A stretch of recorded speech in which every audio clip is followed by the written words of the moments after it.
In other areas, the LGUs are advised to abide by the following guidelines, imposing localized community quarantine in the respective jurisdiction. For Manila,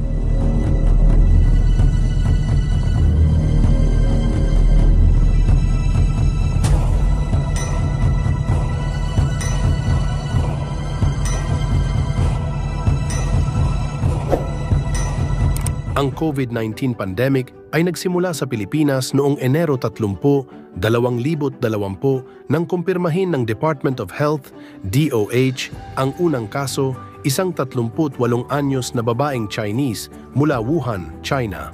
Makalipas ang ilang araw, noong Pebrero 2, 2020, naitala ang unang pagkamatay dahil sa COVID-19 sa bansa, isang 44 na taong lalaking Chinese na kasama ng unang kaso.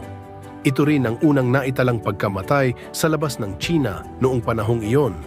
Noong Marso 7, 2020, naitala ang unang kaso ng lokal na transmisyon na nagpatibay sa pangamba na kumakalat na ang virus sa loob ng bansa.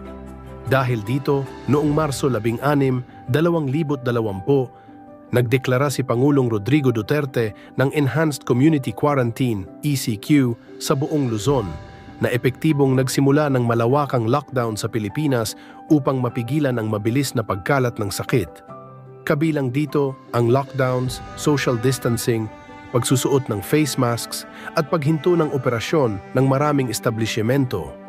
Ang mga paaralan at opisina ay lumipat sa online na sistema, habang ang sektor ng kalusugan ay humarap sa matinding pagsubok dahil sa dami ng mga pasyenteng ginagamot. Sa kabila ng mga hamon, nagkaisa ang mundo sa paghahanap ng solusyon.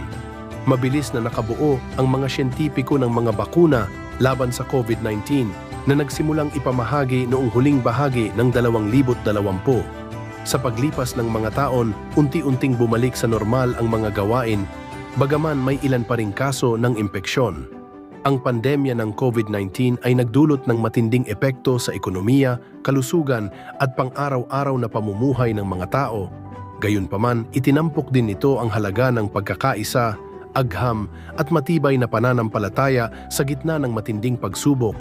Laging tandaan mga kahistoryador, huwag limutin ang ugat ng ating pagkatao, ang kasaysayan ng ating pundasyon. Ang kwentong kasaysayan ng lahat ay kasama ka sa bawat kabanata.